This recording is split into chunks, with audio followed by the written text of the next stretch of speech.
누가복음 2장 8절로 21절까지의 말씀, 우리 다 같이 한 목소리로 합독하겠습니다. 그 지역의 목자들이 밤에 밖에서 자기 양떼를 지키더니 주의 사자가 곁에 서고 주의 영광이 그들을 두루 비추매 크게 무서워하는지라. 천사가 이르되 무서워하지 말라. 보라, 내가 온 백성에게 미칠 큰 기쁨의 좋은 소식을 너희에게 전하노라. 오늘 다윗의 동네에 너희를 위하여 구주가 나셨으니 곧 그리스도 주시니라.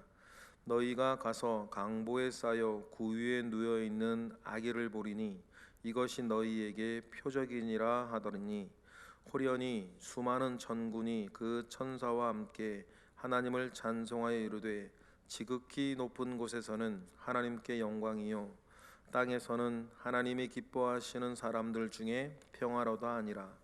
천사들이 떠나 하늘로 올라가니 목자가 서로 말하되, 이제 베들레헴으로 가서 주께서 우리에게 알리신 바 이 이루어진 일을 보자 하고, 빨리 가서 마리아와 요셉과 구유에 누인 아기를 찾아서 보고 천사가 자기들에게 이 아기에 대하여 말한 것을 전하니, 듣는 자가 다 목자들이 그들에게 말한 것들을 놀랍게 여기되 마리아는 이 모든 말을 마음에 새기어 생각하니라. 목자들은 자기들에게 이르던 바와 같이 듣고 본 그 모든 것으로 인하여 하나님께 영광을 돌리고 찬송하며 돌아가니라. 할례할 8일이 되매 그 이름을 예수라 하니 곧 잉태하기 전 천사가 일컬은 바로라. 아멘. 좀 매우 어려운 질문인데, 어제 저희 집에서 가정 예배를 드리는데 우리 아이 하나가 묻는 거죠. 왜 마태복음에는 동방박사만 나오고 누가복음에는 목자만 나오는가? 이게 굉장히 어려운 질문입니다. 사실은 아니, 쓰면은 다 쓰지. 왜 마태복음에는 동방박사가 예수님을 경배하는 것만 나오고 누가복음에는 목자들이 예수님을 경배하는 것이 나오는가? 이런 걸 가지고 신학적으로는 공관복음서의 제문제, 이렇게 얘기를 해요. 공관복음서의 제문제라고 하는 것을 좀 풀어 얘기하면, 동일한 사건을 이야기하는데 마태나 마가나 누가는 왜 조금씩 다르게 기록하고 있는가, 그 문제를 해결하는 신학적인 주제를 공관복음서의 제문제, 이렇게 얘기를 합니다. 먼저 결론적으로는 관심사가 서로 좀 다르기 때문이에요. 유대인이 쓴 마태는 이방인이 와서 예수님의 탄생을 축하했구나, 그것이 놀라운 거죠. 그런데 헬라인인 누가는 다른 사람이 아니라 예수님이 태어나실 때 그렇게 바닥에서부터 태어나셨구나, 그래서 이 만군의 주 만왕의 왕이 태어나실 때에 아무도 그를 돌아보지 않았고 저 비천한 목자들이 와서 경배를 했구나. 헬라인인 누가의 눈에는 그게 더 크게 보이는 거예요. 헬라인인 누가는 그리스 신화에 나오는 그 영 같은 신들에 익숙해져 있는 사람인데, 진짜 신인 하나님은 이 땅에 태어나실 때에 아폴로와 같이 영처럼 이렇게 헤라클레스처럼 그렇게 등장하지 아니하시고 바닥에 민초들의 어떤 작은 축하 속에서 태어났다는 것이 성경 저자 중에서 유일한 이방인인 누가의 입장에서는 그게 참 신묘하게 보였던 것으로 보여요. 그러니 누가복음에는 목자들이 예수님을 경배한 것으로 이렇게 기록을 합니다. 그리고 내일 본문에 조금 더 우리가 자세하게 얘기할 수 있겠지만 우리가 보기 편하라고 어렸을 때 예수님의 성탄 관련해서 연극할 때 목자도 오고 동방박사도 오고 한 무대에 같이 있지만 목자와 동방박사는 서로 만난 적이 없습니다. 서로 만난 적은 없어요. 제일 먼저 주님의 탄생을 축하하러 달려와 준 건 사실은 오늘 본문에 나오는 목자였죠. 이 목자들이 참 감사한 것은 이들로 인해서 예수님의 탄생이 그나마 외롭지는 않았던 것 같다.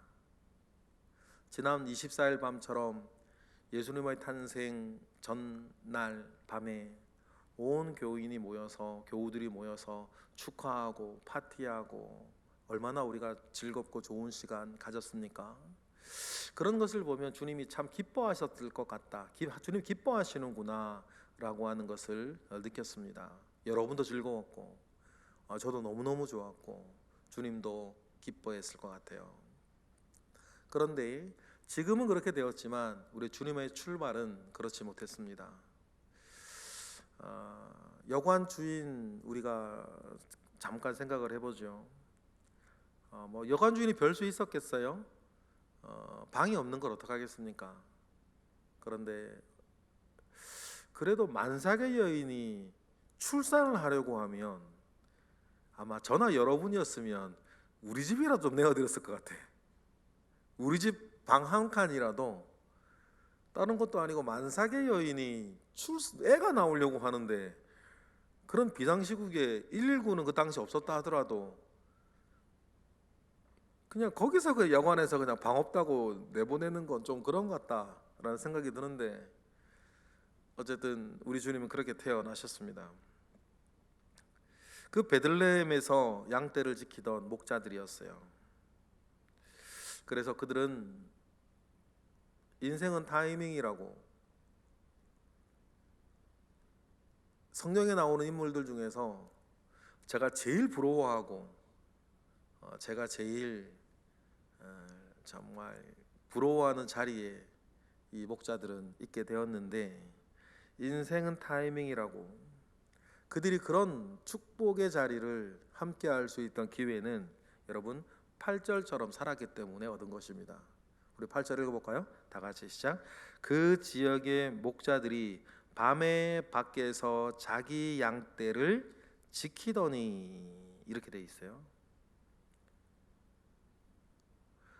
갑자기 행운이 사람들에게 찾아오는 건 아니고, 주님의 은혜나 하나님의 축복은 오늘 본문에 나오는 목자같이 어제와 다를 것 없는 오늘의 삶을 성실하게 낮이고 밤이고 살아가는 사람들에게 주어진다.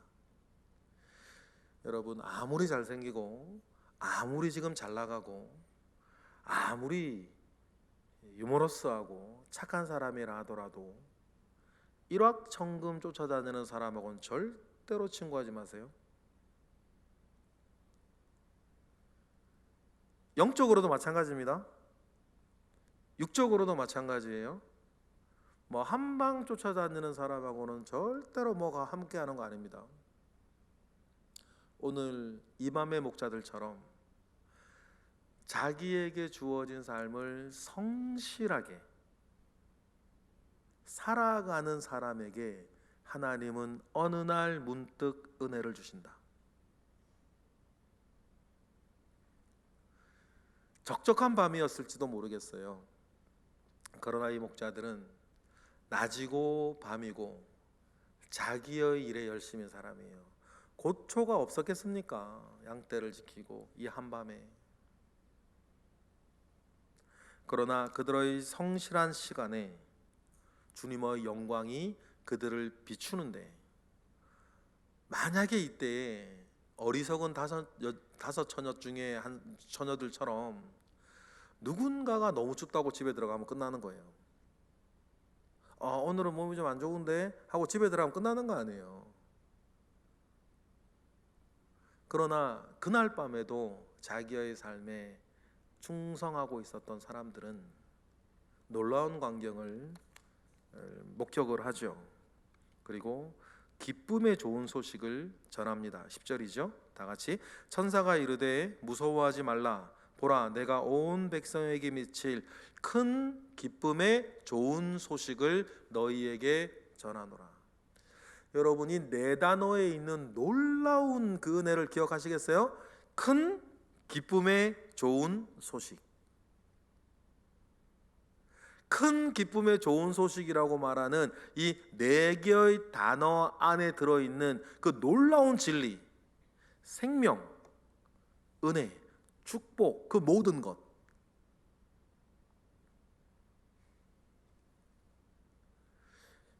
그 깊 소식, 그 사랑의 높이와 너비와 깊이와 그 여러분 그 뜨거움을 여러분 우리는 아는 것 아닙니까? 그리고는 그 소식의 기쁨의 좋은 소식, 줄여서 복음이죠. 그 소식의 출발을 11절처럼 이야기를 해요. 11절 읽어보겠습니다. 오늘 다윗의 동네에 너희를 위하여 구주가 나셨으니 곧 그리스도 주시니라. 다윗의 동네에 너희를 위하여 구주가 나셨다. 이 말이 담고 있는 가장 큰 의미는 득보잡이 아니고 갑툭튀가 아니라는 거예요. 어느 날 갑자기 하늘에서 뚝 떨어진 것도 아니고 갑자기 툭 튀어나온 것도 아니고 느닷없이 생긴 어떤 사건이 아니라 뭡니까? 하나님께서 태초부터 예언하셨던 그 모든 선지자들과 그 모든 성경을 통해서 예언되어진 바로 그분, 하나님께서 예수 그리스도의 탄생을 위해서 만들어 오신 그 절정, 너무 많아서 얘기를 다 할 수는 없는데 여러분 룻기만 생각해 보세요. 룻기의 무대가 된 그 베들레헴 아닙니까? 지금 나오미가 왜 그래 됐고, 룻이 어떻게 나오미 따라왔고, 어떻게 보아스와 결혼하게 됐고, 여러분 그 모든 일에 그리스도를 향한, 예수 그리스도의 탄생을 향한 하나님의 사전 작업이 그때 다 있는 거죠. 그리고 말을 해요. 그 다윗의 동네에 가이사 아구스도는 뭐 알고 호정령을 내렸겠어요. 사람은 사람대로 자기의 삶을 살지만 그 속에서 일해 가시는 하나님의 계실 때, 그것이 있기 때문에 여러분 오늘 우리는 우리의 삶을 묵묵히 사는 거예요. 하나님이 오늘 나의 삶을 통해서 나에게나 다른 사람에게나 어떤 일을 어떻게 주실지, 어떤 은혜를 어떻게 주실지, 어떤 축복을 어떻게 주실지, 어떤 일을 어떻게 이루실지 아무도 몰라요. 그러니 오늘 나에게 허락된 삶을 살면 일단은 되는 것이죠. 그리고 그 구주가 태어나셨어요. 그리고는 12절에 당시 사람들에게 가장 중요한 단어는 표적이고 오늘 우리에게 가장 중요한 단어는 강보예요. 12절 읽어볼까요? 시작. 너희가 가서 강보에 쌓여 구유에 누워 있는 아기를 보리니 이것이 너희에게 표적이니라 하더니, 당시의 사람들에게는 표적이라는 단어가 너무 중요했겠죠. 그러나 이미 믿는 우리에게는 표적이 중요하진 않아요. 이미 믿고 있는데 표적이 무슨 소용이 있겠어요. 그런데 여기서 우리의 마음을 설레게 하는 것은 뭐예요? 강보예요. 여러분 깐난쟁이 보셨을 거예요, 그죠? 팔다리 꽁꽁 묶고 이렇게 싸놓은 그 강보 말이에요. 강보가 의미하는 것이 가장 중요한 의미가 하나 있습니다. 그렇게 약하디 약한, 연약하디 연약한, 자기의 피부조차도 그렇게 꽁꽁 쌓여서 보호받아야 할 그 역할이 약한 몸으로 성자 하나님은 태어나셨다. 자기 목도 하나 겨누지 못하는, 저는 지금도 갓난에게 잘 못 왔습니다. 겁나가지고. 적어도 완전 깐난쟁이 얘기는 저는 겁나서 지금도 잘 못하나요. 목이 확 뒤로 제쳐질 것 같기도 하고 막 떨어질 것 같기도 하고 막 이래가지고, 그렇게 강보에 쌓인 예수 그리스도, 완전 깐난쟁이라는 거죠. 갓 태어난. 그러니 목자들이 와서 이렇게 만나고 축하한 예수 그리스도는 아마 여러분들도 보셨을 갓 태어난 갓난애기, 완전 보랏빛이 나는 그런 예수 아니셨을까 우리는 상상할 수 있는 거죠. 강보에 쌓여 누워있는 아기를 볼 것이다, 그렇게 이야기를 하고 있습니다. 그리고는 이 아이의 탄생을 많은 정군전사가 노래를 하는데 14절처럼 노래를 하죠. 14절 읽어보겠습니다. 지극히 높은 곳에서는 하나님께 영광이요, 땅에서는 하나님이 기뻐하신 사람들 중에 평화로다. 하나님께 영광, 땅에 평화인데, 여기서 여러분 영광이라고 하는 단어를 생각하시면 하나님이 하나님 되시는 것을 영광이라 그래요. 지극히 높은 곳에서는 하나님이 하나님 되시고, 하나님이 하나님 되셨을 때에 이 땅에 사람들에겐 평화가 있다. 모든 것이 자기 있어야 할 자리에서 자기의 일을 척척척척 다 해내는 그 평강, 부족한 것도 없고 아쉬운 것도 없고 필요한 것도 없고 넘치는 것도 없는, 지금 오늘 우리의 삶에도 마찬가지라고 생각해요. 하나님이 하나님 되시면 우리의 삶엔 평화가 찾아온다. 하나님은 언제나 하나님이신데 우리가 하나님을 바라보는 우리가 자꾸만 우리의 형편과 나의 기분에 따라 나에게는 하나님이 하나님 되지 못하는 순간들이, 그 토막토막들이 우리에게 있단 말이에요. 그러니 우리의 삶이 깨어지는 거죠. 그래서 유명한 칼바르트라고 하는 유명한 신학자가 있습니다. 설명할 시간은 없지만 어쨌든 엄청 유명해요. 칼바르트가 했던 첫 일성이 있습니다. 18세기 독일에서 하나님을 하나님 되게 하라.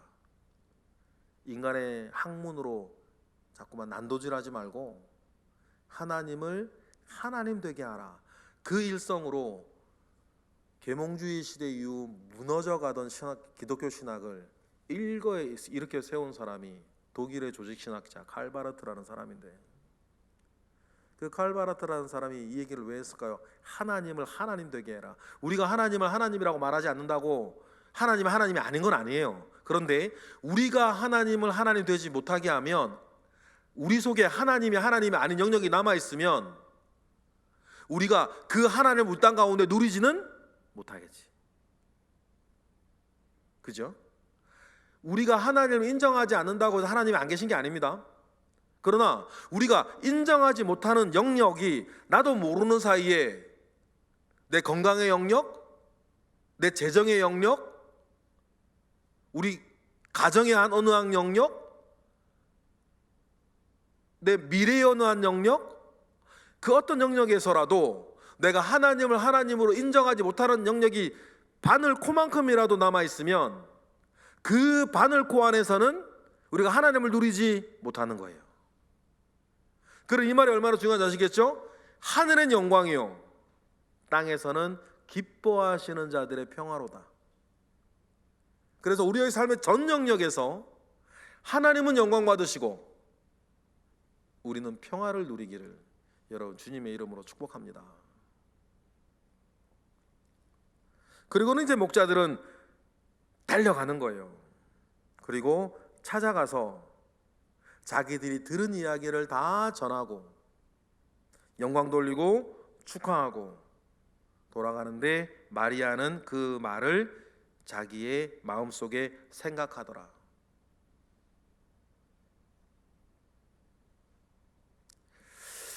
20절에 여러분, 우리 다 같이 20절 목자들 읽어보겠습니다. 시작. 목자들은 자기들에게 이르던 바와 같이 듣고 본 그 모든 것으로 인하여 하나님께 영광을 돌리고 찬송하며 돌아간 이 몇 명의 목자들로 인해서, 그래도 오늘 우리가 생각하면 참 감사한 것은 우리 예수님의 탄생날 많이 외롭지는 않으셨겠다.